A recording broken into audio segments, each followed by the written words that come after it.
Hello, friends. It's Amy Calandrino, and I'm coming back to you with another episode of the Performance Mindset Show. I am CEO of Beyond Commercial, and I'm also author of the book From Perfect to Real. This show is all about leveling up in business, real estate, leadership, and life, and shifting how you think, grow, and lead. Each week, I bring you real conversations with top performers and mindset experts who are building big lives on their terms. If you're ready to level up, you're listening to the right show. Be sure to subscribe, and let's go ahead and get into it. Today, I have with me Ed Winslow, and I was recommended by several people to have him out at CREI because I'm program chair committee. Was recommended his book multiple times on X Spaces.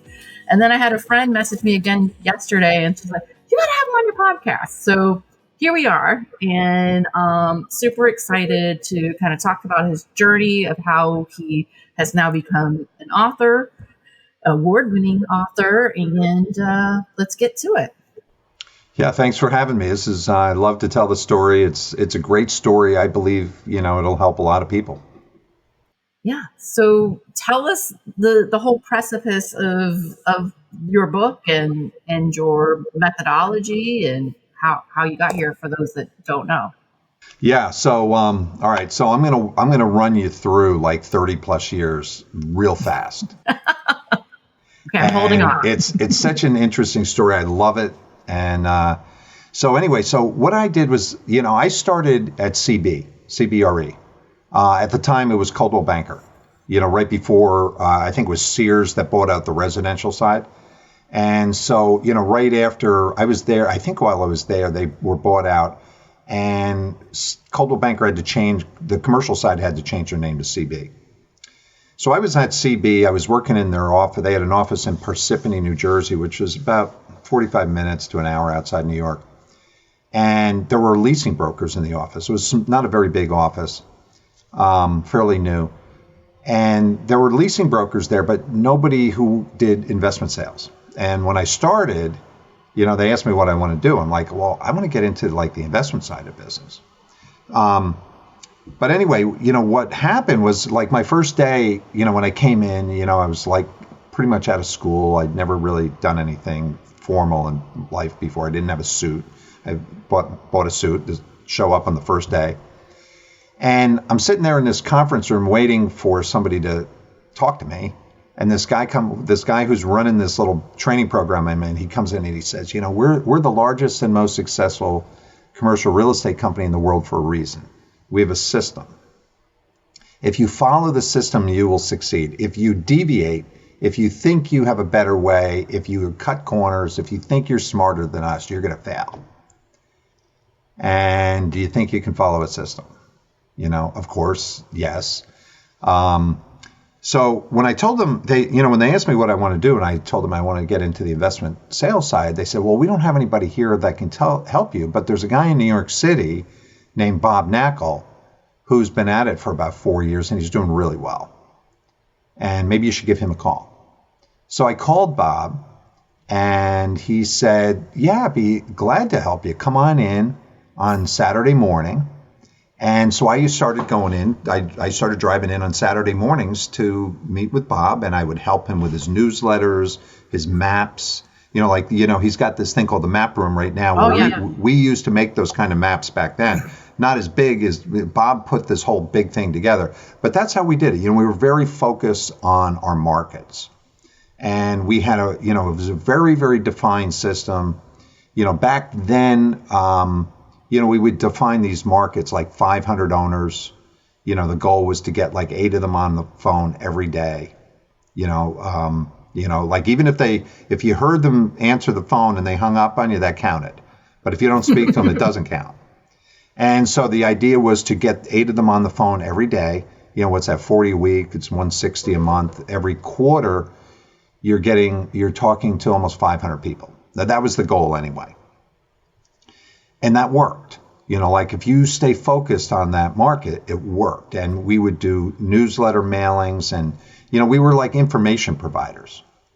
And we had a very unique way. When we talk to an owner, Our goal was to get the exclusive listing because we were, on the marketing side of property. And we would call them up and say, hey, there's a property down the street, or we have another property over here. Are you looking to buy another property? And we would never ask them if they wanted to sell. If they wanted to sell and we said, hey, do you want to buy another property? They would always say, no, why do I want to buy another property? I want to sell mine. So that's sort of like what happened, and it was, so anyway, I ended up selling. I got this one listing and I sold this property in the early 90s when it was a pretty tough market. It was like a long time ago, over 30 years ago. And so anyway, I sold this property and it was a direct deal. It was a nice fee, got a 6% fee on like $1.5 million deals. So it was great. And I'm walking back to the office and I'm thinking, I got to sell another one of these. How do I get the word out? So I walked back to the office and I don't know what inspired me to do this, but I got out a clean white sheet of copy paper and I just started writing down the little points about the building and like who owned it, what's the history of the building, what's the story with the neighborhood. And it was owned by a composer, it was next to the National Art Society. A lot of actors and actresses lived in the neighborhood over the years. And the guy who bought the building was he had something to do with Madonna, so that was the story. So he's buying this property, he's going to restore it in keeping with the culture of the neighborhood.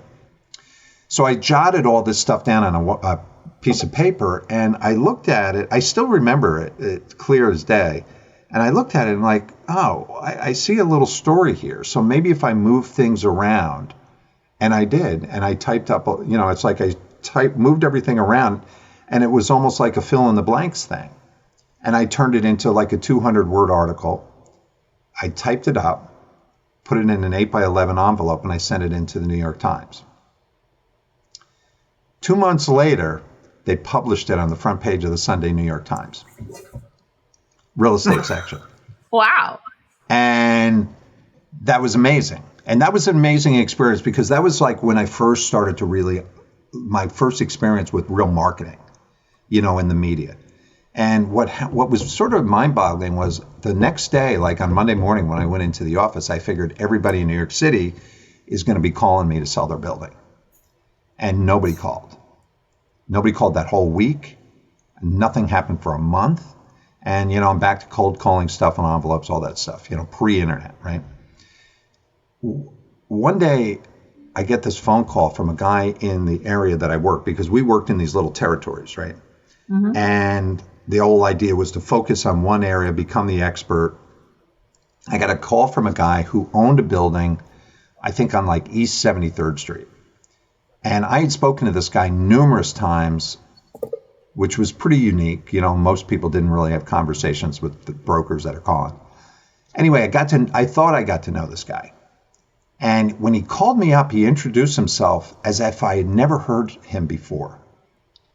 And he called me and he said, hey, I'm so-and-so. I own this building on East 73rd Street. And I'm thinking, I know your building. I know you. You don't know, you clearly don't know me, even though we've spoken numerous times. And he called me, he said, so-and-so recommended you, told me you're the guy to sell my building. And I'm thinking, I don't know who that person is. I've never even heard of that person you're talking about. And I went up and met with him. The guy treated me with total respect. Mm-hmm. Got the listing, no problem. Sold the building, great experience. And that was when I started to, I didn't understand it at the time. I'm like, why did it take a month? Nobody ever called and nobody ever told me I saw you in the New York Times. But things started to just happen. Things started to happen out of the blue. It was like people are tapping me on the I'm looking for business this way, and people are tapping me on the shoulder like the business is coming in the back door. And that's sort of how it started to happen. And I started to get all this amazing business, and it was just coming in the door. It was really coming in from me to me inbound rather than me calling outbound to get the business.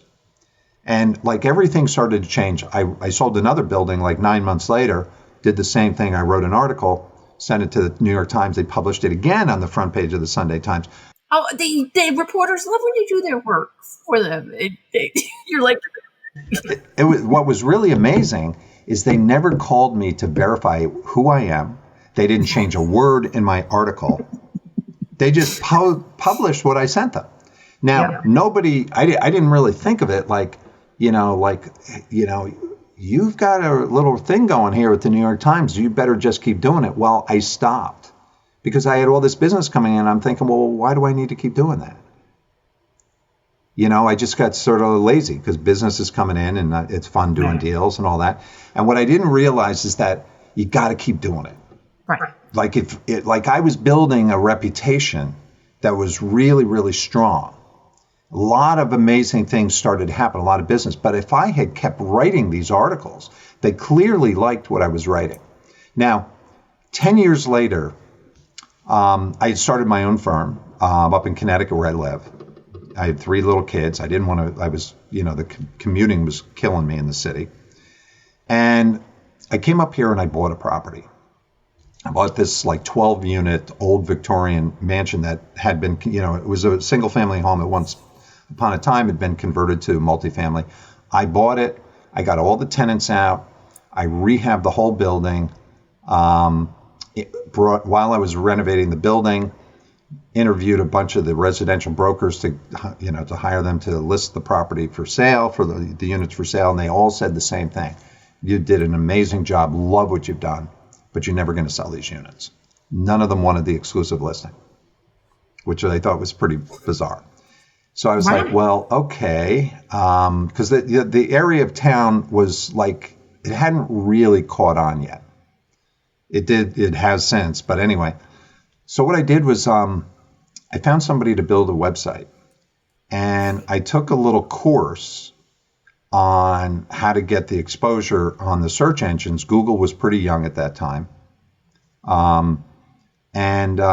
I didn't really know much about search engine optimization, but I knew that the New York Times liked the way I wrote. So what I did was I wrote a bunch of pages on the website, and I didn't really understand keywords yet. Right. So what I did was I thought, well, what if I was looking to buy a condo? Because that's what I did. I converted them to condos. Oh, what would I search if I was in the market? Like cheap condos or affordable condos or condos for sale like near the train station or whatever. And I also wrote an article, sent it into the Stanford Advocate, which was the local paper. Well, the combination of the two, once we finished the building, took off. I ended up with bidding wars, sold all the units out, did really, really well financially on the building.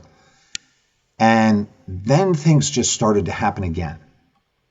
Same thing that happened in New York started to happen in Connecticut for me. And I'm starting to, one day I got a call from a guy who said, I heard you really, out of the blue, guy calls me up and he says, I heard that you're really good at adding value to property.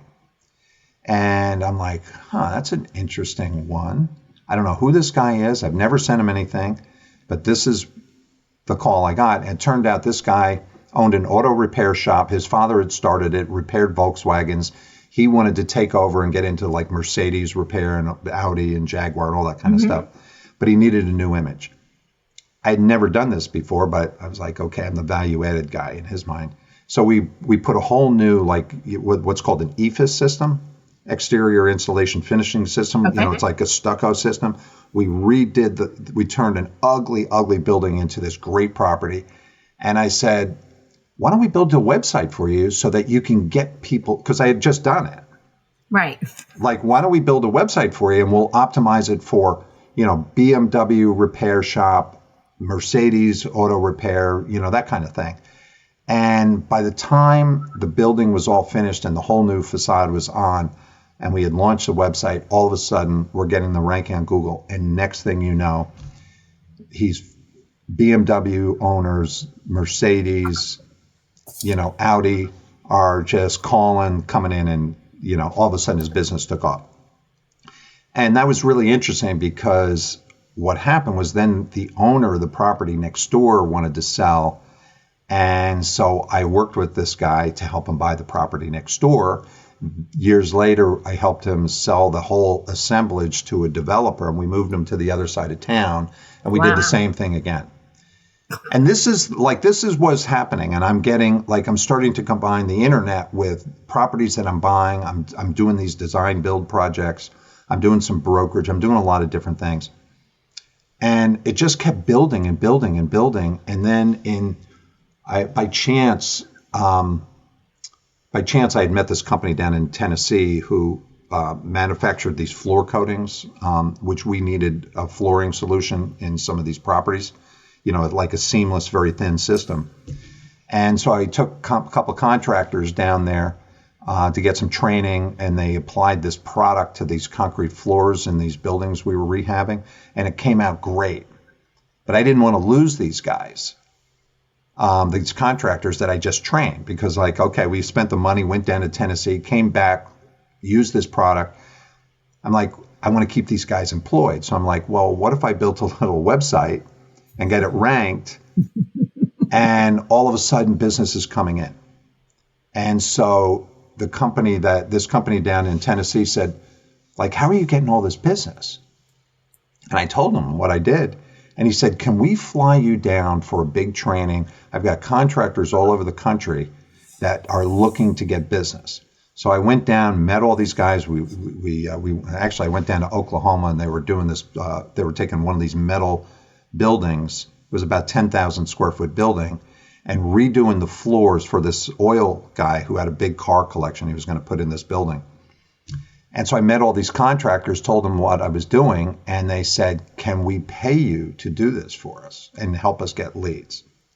So I started to do that, and it worked. And next thing you know, I've got 40 clients.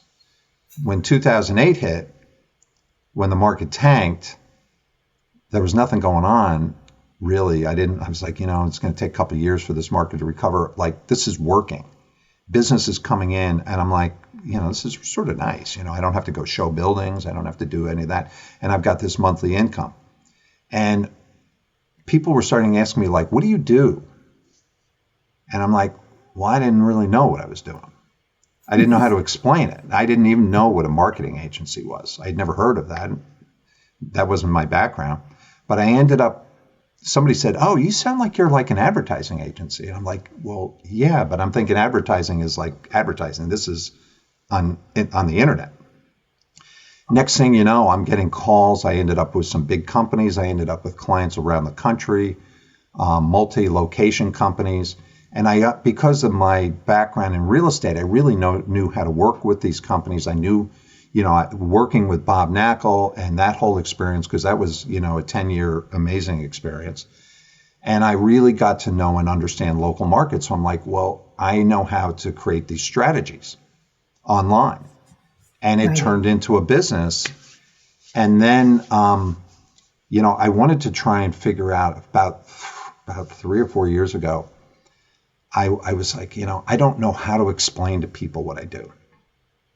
And I met this guy who was into copywriting. He introduced me to somebody else. I got into this group with these world-class copywriters, people that wrote copy for infomercials and things like that. And I started to learn from these people. I studied a lot of very, amazing books. And I finally, it was a real struggle trying to figure out, okay, why does this program work? And I was using a lot of case studies, and there are two types. There's the market information. This is what we used to do when I was working with Bob, and this is what Bob still does today, is I call them one-page case studies. And in the beginning, I didn't know what to call them. I was like, well, I can call them case studies, but case studies in people's mind is like these long white papers. I'm like, well, why don't we call them one-page case studies? And so that sort of caught. I started calling them one-pagers. But I was still didn't understand why it worked. I couldn't explain to people why it worked. I understood that the content strategy of market information and success stories created proof. And the proof created trust. But I was still missing something. I was I can't quite figure this out. And I went to this 3-day workshop And I was like, okay, I know I'm going to find the answer. I'm here with some, like Jay Abraham was like a world-class marketer. Oh, wow. He was there. Steve Pressfield, who wrote The War of Art, he was there. Todd Brown, like these amazing marketers are there. I'm like, oh, this is great. I'm gonna come away with the answer. I spent 3 days with these people, and I'm driving back. And fortunately, it was down in Greenwich, Connecticut, so it wasn't very far. And I'm driving home, and I'm thinking, I have no idea. I didn't figure it out. I don't have the answer. And so Pressfield has a book that they gave me at the program, and I brought it home, and it's like this thing here, and I put it on my desk, and I used it as a mouse pet for about 3 weeks. And one day I'm sitting there thinking, I don't know what to call this. I guess I don't have what it takes. I'm not a copywriter. And I guess I'm no good at this, so I give up. But I didn't want to give up, so I sat there and I opened up this book that was sitting there on my desk, and I read a page, and it was like, wow. And I read another page and another page and another page, and it was all about storytelling and how to create a story structure. And it was really cool because he uses the Rocky example, and he talks about how you have to have an insightful moment. You have to have a climax, and that's the Rocky story right there. The insightful moment is when he comes back from one of his workouts, and he lays down next to Adrian, if you remember the movie, and he says, I can't beat Apollo. And she said, well, what are you going to do? And he said, well, if I can just, nobody's ever gone 15 rounds. If I can just be standing at the end, I can prove to everyone I'm not the bum they thought I was. And so what that is that's the insightful moment and the climax. At that point, the rest of the movie is going to be about this build up to this big brawl at the end. And I'm like, okay, now I'm getting it a little bit. You have to have a hero and you have to have a villain. You have to have a theme and you have to have a concept. And then there was this quote at the end of the book that said, there's an evil force of resistance that causes naught to all our dreams. You have to name that force, accept it as your enemy, and figure out what are you going to do about it. So I'm sitting there thinking, well, what is the evil force that prevents people from getting business? Like, why did I get featured in the New York Times? Why does the same kind of writing work on Google? Why do the one-page case studies produce business at such a high level when you keep doing it? And I'm like, you know what? There's the other side of trust is doubt. And I'm like, okay, doubt. So now I have to create a character. So what is a person that has doubt? And they're called the doubt. What I did was I said, well, let's call him the doubter. Right. So now we've got the doubter, and we have the other guy who's on the other side, or woman who's on the other side, who is creating this proof. So you have two people, and what's in between? One person doesn't believe, this person trying to get them to believe so that they can do business. And so that became the bridge. I started to understand that the case studies in the form of market information and success stories were the bridge that brought the buyer and the seller together. That's where business is transformed. That's how you get business.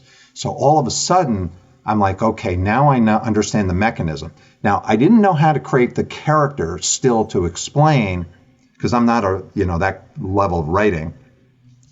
But what I did was I remembered when my kids were little, they used to watch this movie called The Polar Express, which was a Christmas movie. Yeah, my kids watch it now. Right. So what I did was I was like, you know what? I'm going to go watch that movie. And so because I can get it on Netflix, and I went and I took a notepad, and I figured the kid in the story is the doubter. And there's this whole story about him going through this journey of disbelief. Like, he wants to believe, right? He wants to believe in Santa, right? But he sees proof after proof after proof after proof, and he still doesn't believe, right?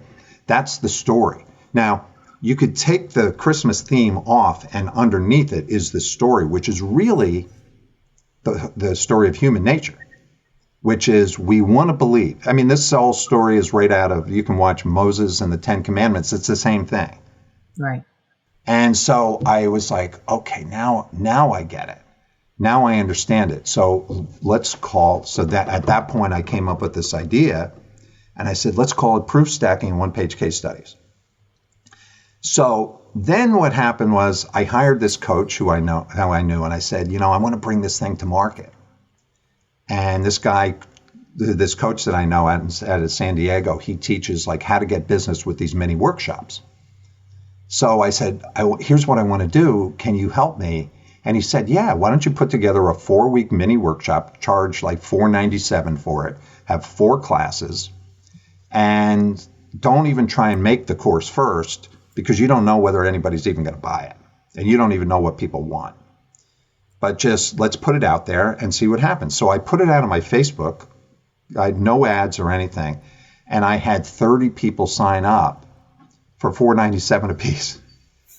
And I'm like, wow, that's pretty cool. Like, it's like 15 grand just came in the door. So anyway, now we're getting closer to the launch. It's been about 2 years right now since I launched the program. And what was really amazing was I'm getting ready for the first call, and I'm thinking, the first call was going to be at noon, like this kind of platform. And I'm going to have 30 people on, and I'm going to be telling this story that I didn't know whether people were going to laugh me off the internet or what. And I was so busy that I couldn't get my head into it. And now it's 10:30 in the morning, and I got to start this thing at noon. I don't even have a presentation put together. And so I'm sitting there, and I'm like, with head in my hands, I'm looking down at my phone, and I get a message. And I hadn't spoken to Bob Knakal for a long, long time, number of years. It's been years, because I'm up here and he's in the city doing his thing. Right. And I looked at head in hands, I looked down in my phone, and there's a message from Bob on LinkedIn. And he said, hey, Ed, it's Bob. Hey, how Tony and the kids? My wife's Tony. And he said, I hope they're doing great. He said, go check out my post today on LinkedIn, as if he and I just spoke 5 minutes ago, right? And so I went over and I looked on LinkedIn, and he had just written an article about when I started and wrote this article in the New York Times about this property I sold down at 11 Gramercy Park. And I'm like, this is like too bizarre, because he had to have thought deeply about that.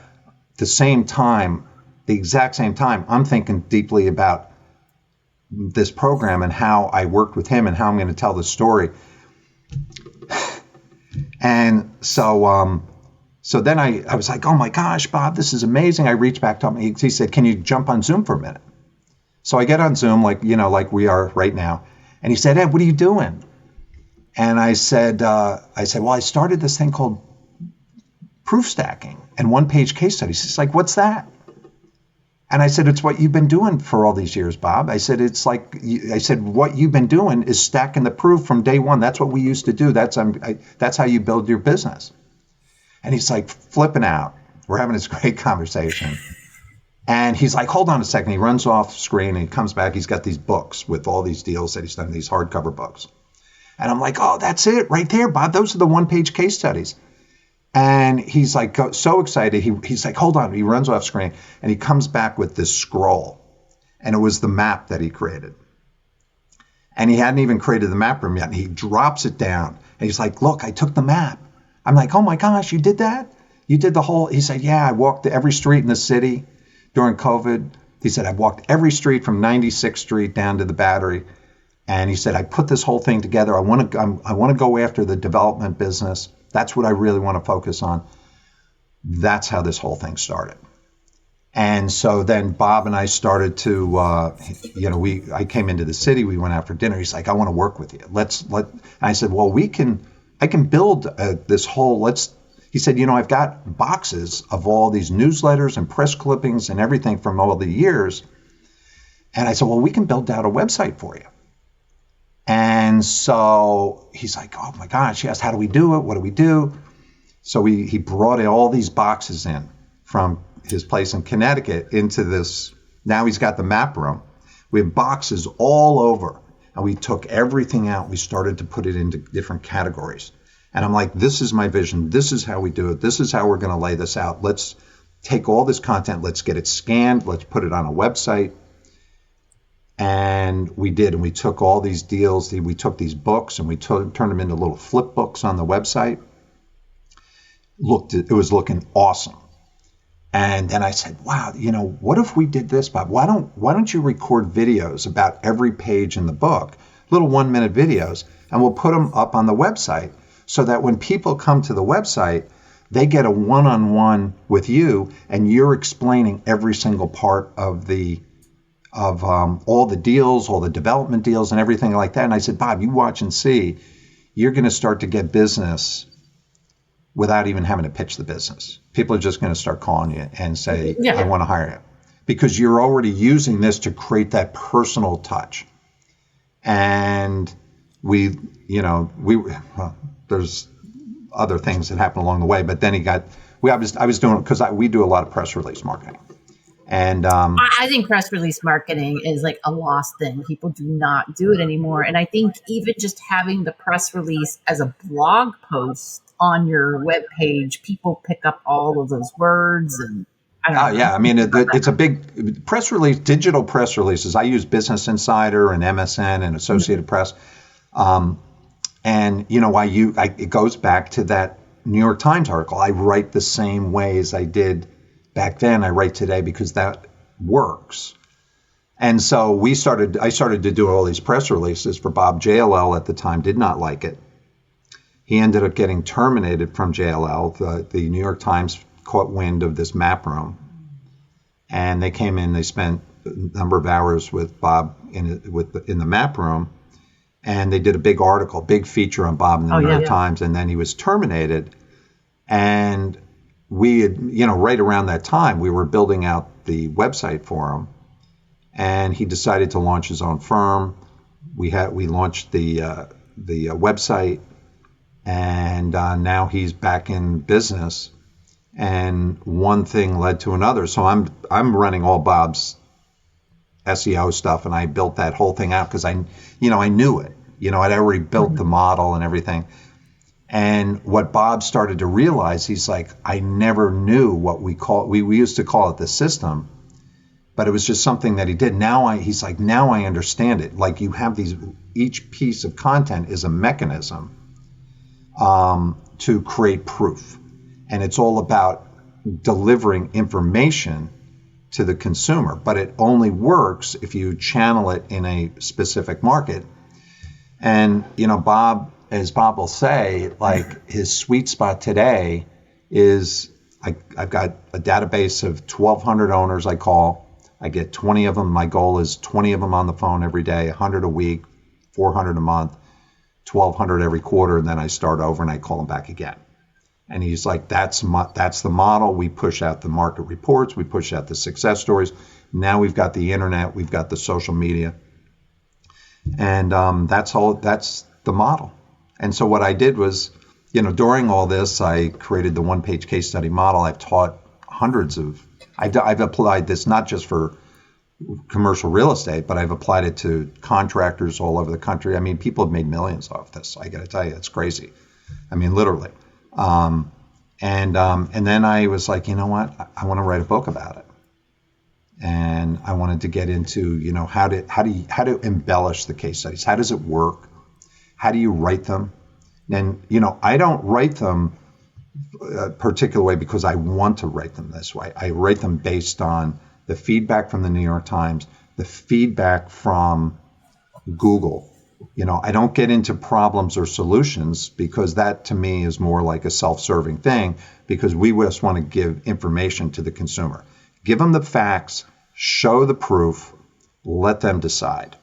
And everybody's got their own problems. They know what their own problems are, and we don't have to tell them what their problems are.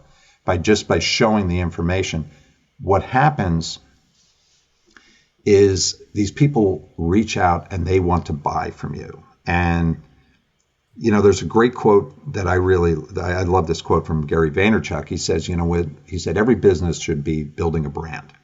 It doesn't matter what it is. You're building a brand for what you're doing. You're building it for your podcast. You're building it for your real estate business. You're building a brand. And what he said was, when you build a brand, there is no selling. The clients come to you. And when I heard that, I was like, that's exactly how this works, because it goes back to that New York Times thing when the guy called me out of the blue because somebody had recommended me, and I thought this guy knew me, which he didn't. And that's how it works. And so how do you build a brand? Well, the way you build a brand is with proof. And there's two ways to do it. It's market information and it's success stories. And what I say is, with proof stacking, there is no selling. The clients come to you. And that's pretty much the journey. He just gave you 30 plus years in like 30 minutes. So that's how it works. And it's just been, I'm good at cultivating strategies, and I've got a model. I mean, you could apply this in every single town in the country. I could tell you amazing stories. Like, you could take, with utilizing the internet today, you could focus on, industrial office,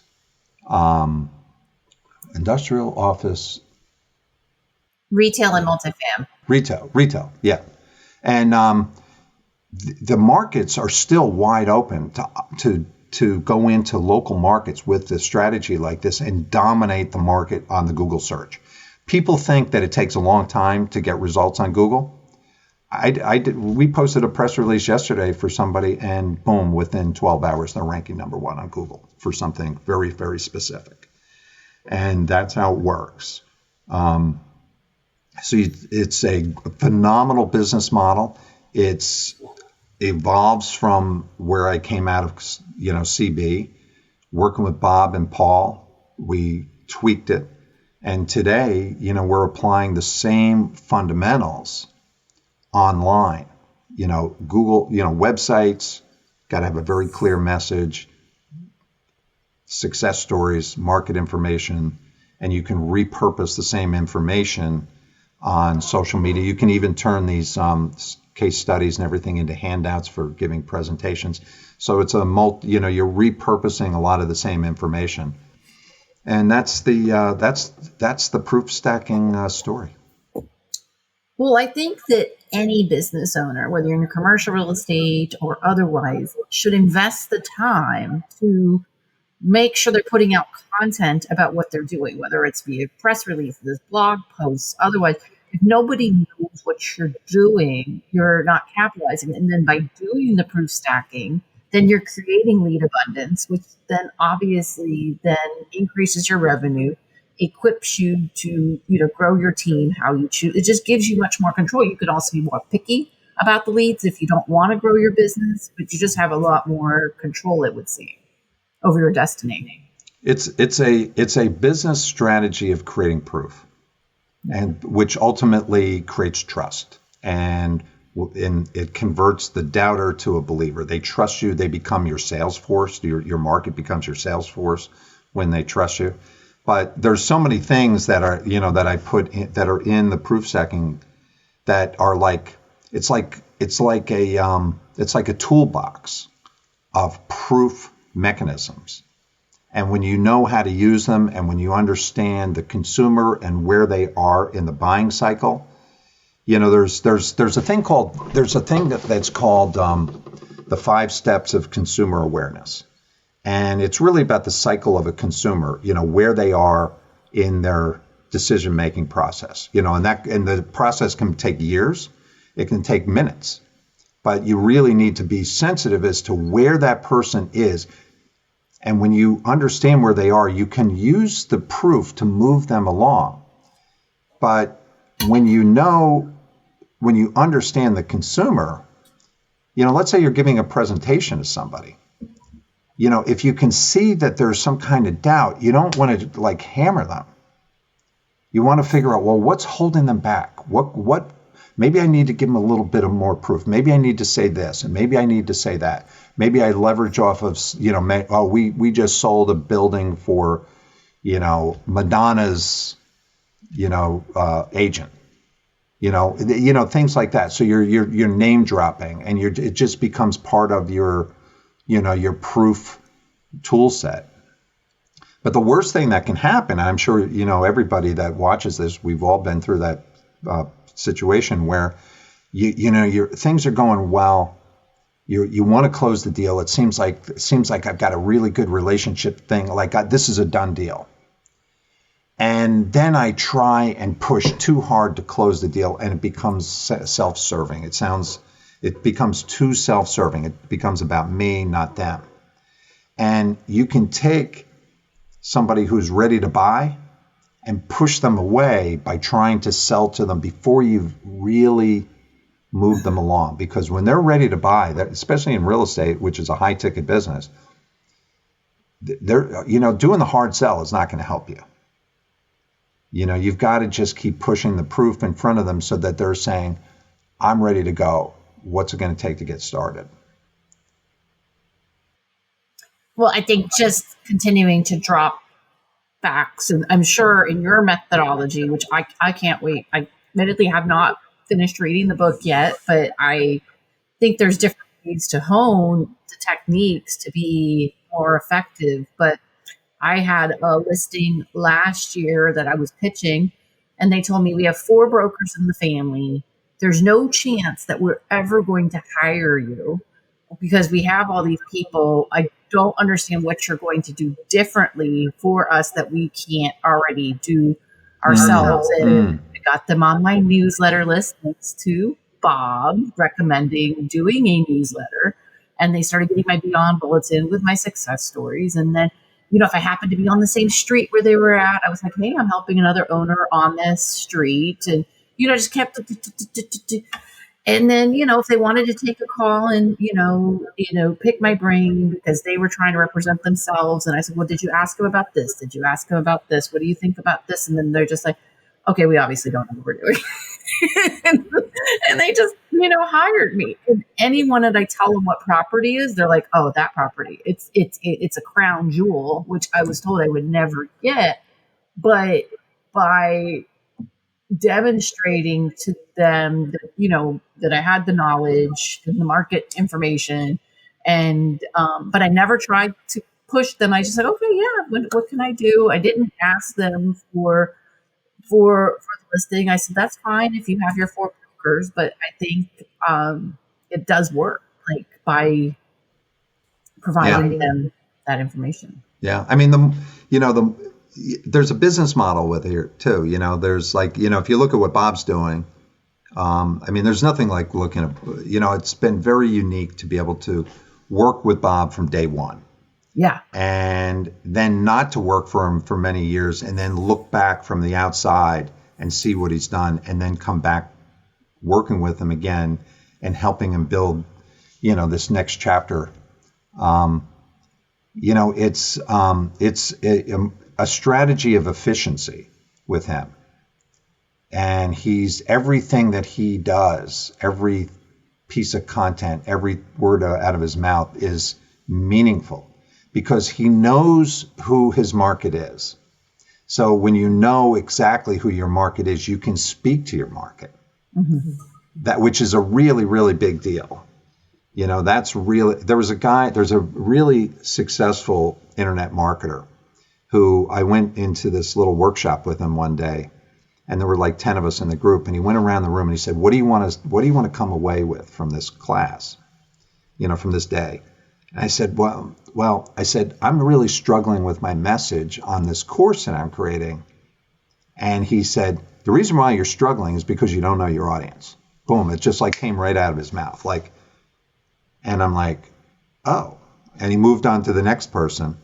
And at the end of it, I walked away and I'm like, I spent like $2,000 to be in this room with you for the day. I didn't get anything out of it. But I came away with it thinking, the reason why you don't know what to call your course is because you don't know your message. You don't know your audience. And that gnawed on me for a long, long time. And that's when I started to really, it wasn't until I really studied the whole concept from Steve Pressfield's book and started to look at things from the consumer perspective, like who is your audience? And the more refined you are with your audience, the more money you're going to make. The more you know that audience, you're just talking their language, you're giving them information exactly for them. It's not about casting this wide net. It's more like going deep than wide. And that's, at the end of the day, what is proof stacking? Proof stacking it's a model for making money. Get more clients, growing, being successful. Making more money, having a good life. That's what, at the end of the day, that's what this is all about. And I've had the opportunity to work with some really, really amazing people like Bob. I've worked with, one of the people I work with, Bob recommended to me is in the multi-billion-dollar category, real estate guy. And I'm working with him. I work with little, regular single brokers. I've got contractors that are clients. It's the same model, no matter what level you're at. It's all the same model, whether you're working in a big town or you're, building a big, business on a nationwide basis, because you need, especially in real estate, we're dealing with a lot of people. We're always dealing with a lot of people, and it's never just you and somebody else. There's other people. Could be family members, or could be other, other partners. You might be, if you're an investor, you're looking to raise capital, you're looking to do business with banks.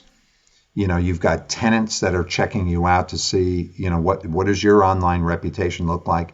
And this is what, today, whether you like it or not, that's how it works. People are checking you out online. They're looking, I can see people going and looking at my LinkedIn page all the time. They're checking my profile. People that I'm doing business with, they go check me out. I can see that they're looking at me all over the place. And if they don't move forward, I know why. There's something that they're just still not clear about. They're confused. Is this right for me? And how do you move those people along? The way I do it today is I'm using, one of the things, because I'm selling courses today. Right. And I can tell you that I spend a fair amount of money every month on Facebook ads. And I can tell you I never sell anything off a Facebook ad. What I do is I get people to a Facebook page and try and get them in the door into my email list. And then it's a sales funnel. Yep. That's what I'm doing it's the Facebook ad to a sales page to something free. They opt in. Now I've got an email list and I'm staying in touch with them over and over and over. And I'm giving, I'm dripping on them every day. I'm trying to do an email every single day. And it's the emails is where the conversion is. And a lot of times it takes many, many emails, even for, selling like a $97 course. I've seen people who seem like they want it. They click the ad, they land on the sales page, they watch a webinar that I give, like a free webinar. They get on my email list, and I can see them go back to my checkout page, and I've seen them go right to the checkout page, and then they back off. And then maybe they come back a month later, or 2 months later, or 3 months later, and they do the same thing and they back off. And I've had people who finally have pulled the trigger after, 2 years. Yeah. And that's really that's that consumer awareness part, understanding the client and understanding the model of just moving people through instead of, cold calling and, buy from me now. That does not work. I guess it does. I get, people do it. I've cold called, over the years. I've done a fair amount, I talk to people all the time. But that's, what I've done is I've taken so much of this and I've built it into this whole, I have a mastermind program. We meet every week. I've got my book. I've got courses. I've got services. I got the whole thing. So. That's awesome. Do you have your book that you can show everybody along with the full title? It's right here. It's amazing. It's ProofStacking. Is it reading backwards? To me, it's backwards. No, it's not backwards, not for me. So. And Bob Knakal wrote the foreword. The foreword is really, really, Bob's foreword is, it's great. It said, just the first line, he says, since 1984, I built my career and reputation in commercial real estate through an unwavering commitment to focus, specialization, and consistency. Reflecting on the journey, I realize I've been practicing something that now has a name, proof stacking. Well, one thing I wanted to go back to, though, again, is the specialization. I think the proof stacking, it seems to me that proof stacking will work the best is if, again, you're building on top of like the same thing and the same thing, not like you're building houses one day and then having weddings the other day. People really, you have to have like a thread that goes in.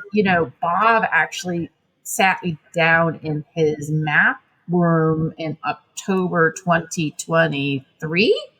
And he was just like, you don't have like a thread. And like what's worked for me is having that, specialization. And I really did in all of 2024 last year, think to myself, I'm like, what is the thing? And it's something I want to continue to work on and continue to work with your book and your methodology and different things. But is that what you've kind of seen in your career too? It's, yeah, absolutely. It's messaging. I mean, if you look at all the top marketers in the world, look at infomercials and how they do it.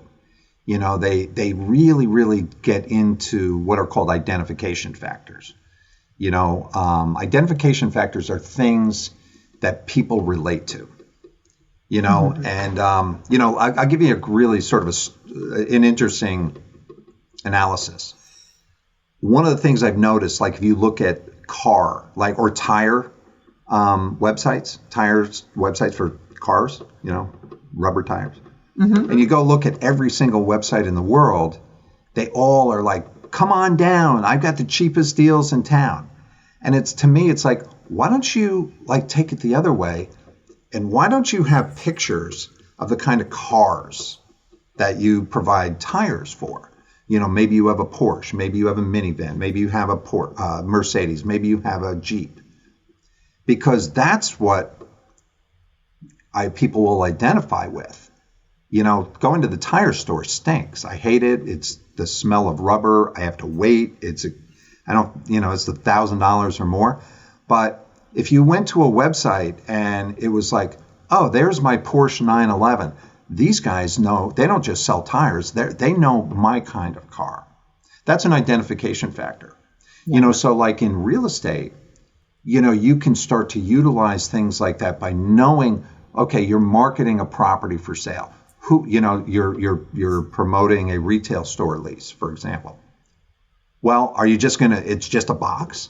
We'll take anybody. Or maybe you say, well, this would be good for a spa. This would be good for a barber shop, or maybe a CPA. And what if you just put things like that there, on your page, instead of trying to talk about this, a couple bullet points about this empty box? Because now you're connecting with people that are looking at it and saying, that are trying to think, because people can't think outside the box. They can't imagine things. But if you lay it up on a silver platter for them, and somebody looks at it and says, oh, this spot would be really good for, a spa, a hair salon, a Pilates studio, I don't know, whatever. And somebody sees that flyer, it's like, oh, that's me. Mm-hmm. They can see themselves in that space. They can relate to it. It attracts them to that space. Whereas if you're just saying, well, we got this space for lease, it's $25 a foot, and here it is. Here's a vacant space. Come on in. That doesn't quite connect. So what I do with one-page case studies is I'm utilizing a lot of these amazing tactics. And if you look at the top, like if I You look at like a Subaru commercial. Like I look at Subaru commercials, and they're always targeting. Like there's one of the commercials is a guy, like the dad, and his high school daughter wants to go out and wants to borrow the car, and like he's like totally comfortable with it because he's got a Subaru and it's safe.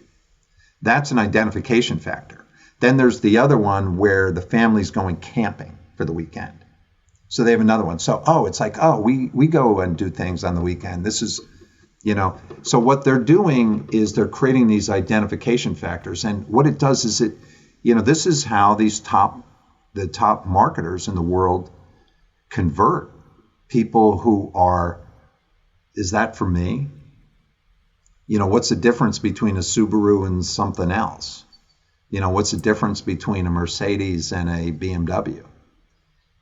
How do you create that believability so somebody looks at it and says, that's for me. I want that. I can afford to spend whatever I want on a car. Why would I buy the BMW over the Mercedes?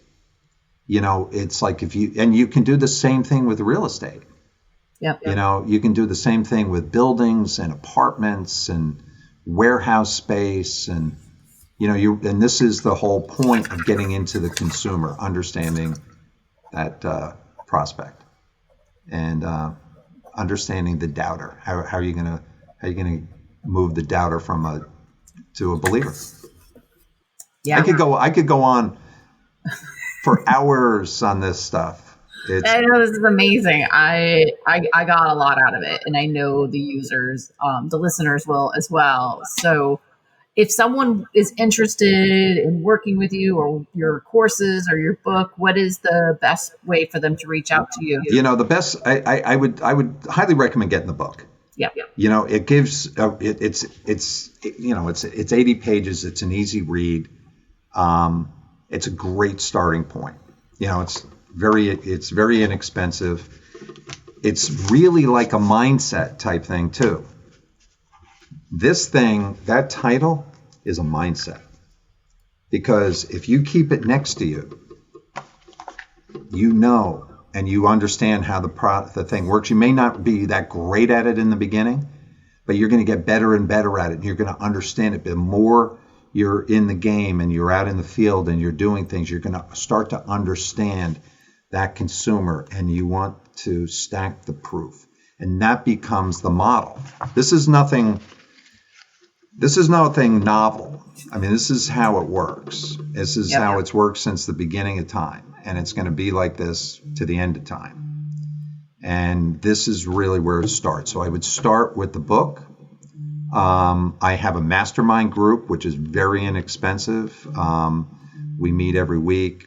We go over exactly how the model works, how to develop your niche market, how to use this tool to get business on a day-to-day basis.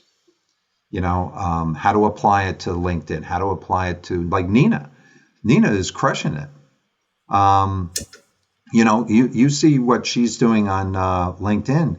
What she's doing that I worked with Nina on is she's posting about building after building after building in her market. Very defined market, building after building after building, and posting things about restaurants near the building or a hotel or something unique. And people are identifying with that, and she's getting business referred to her from all over the country in her little tiny area because it's very clear what she does and people love her content. You could do that in every single market in the country. Yeah. But you got to stay in that box. Yes. Otherwise, people get confused if they're showing a proof of this and a proof of this and it doesn't match. But yeah, I tell you, I would love to be able to turn the clocks back and take what I've put together here and apply it today, because you can make so much money with it. Like up here where I am in Fairfield County, Connecticut. Oh my gosh, you can build a whole company. You could build a brokerage and have 20 brokers working for you. You could build a nationwide company with this model. Yeah. It's almost like a franchise model. And the more you do it, the better you get at it. It's a skill. You look at Bob, like he's the perfect example. Day after day after day. I've never seen nobody has ever been able to stick with it like he does. Probably because nobody knew, like, I don't know, there's some, like, Bob was born with some, like, little mentor in his brain that says, Bob, that's guiding him every day. Like, do this, Bob, do this. And because he's we're all trying to figure it out. He already had it. He had it figured out 40 years ago. But that's what he does. He has the unique ability to stay focused and do the same thing every single day like clockwork. He's got all these things, and he just does it. He focuses on what he needs to do every day. He has it laid out so that he knows. He's not recreating the wheel every day. Yep. He's doing the exact same thing every day. It's like I get up at a certain time, I go to the gym, I go to the office, I contact my 20 people, then I go do this, and I go do this, and I go and I speak at this event at night. Boom, I got my day done. I'm going to do it again tomorrow. There's no doubt in his mind about what needs to be done. And what he knows is that Bob has this thing, he talks about the Stonecutter's Creed. He uses that a lot. You might see him use it. Ask him about the Stonecutter's Creed. He'll tell you about it. He delivers it really well. The stonecutter goes out there with the mallet and is breaking a rock, trying to break a rock. He's trying to taking the mallet, swinging it at this big rock, and he hits it 99 times and nothing happens. And finally, he knows that on that 100th blow that he's going to break the rock. And, a lot of people think that, well, maybe you hit it a little differently or you came at it from a different angle. And the stonecutter knows that's not it. What he knows is that it takes 99 hits to weaken that rock so that 100th, it's going to break in a million pieces. Bob knows that intuitively every day. If I do these things every day, if I'm pushing out success stories, if I'm creating market information, and I do it day after day after day, you can put a zillion rocks in front of me, I'm going to hit them 99 times, that 100th one is going to blow open. And when you know that, it takes all the anxiety out of that self-doubt. So it's a mind. So, it's proof stacking is a lot of things, but it's one of the things is it's a mindset. Mindset and sticking to it. It's a mindset. And that's why I think the book is valuable, because you can leave it on your desk. And it's like, you want to try, you're sitting there, in the middle of the day, and it's like, oh man, what am I going to do? I need a piece of business. I need to do something. Maybe I'll do this. No, just keep doing this. Right. Yeah, this is amazing. So, well, I definitely will have a link by my show notes editor for the book. And you're also on LinkedIn. It's probably a good way to reach out to you as well. And then what's your best website? Well, onepagecasestudies.com. Oh, that's easy enough. So, but you can also, like, if you do a Google search for proof stacking or one page case studies, you'll find me. I dominate the page. I don't think there's anybody else on the page of Google. Oh, awesome. Well, I got to wrap up, but I want to tell all my listeners, thank you for listening to another episode of the Performance Mindset Show. If today's episode gave you something to think about, please share it and also subscribe so you don't miss out on what's next. Until then, you can connect with me on beyondcommercial.com or amycalandrino.com. And then until we connect next time, stay grounded, and keep growing, and keep showing up. And keep on stacking. Keep on stacking. We're going to make shirts or hats. That's coming. The hats. Those are coming? The hats and T-shirts are coming. The hats and T-shirts are coming for sure. Oh, you've seen probably these commercial real estate brokers. Like, we love to trade each other's hats and wear them all about town. So yeah. Those, so.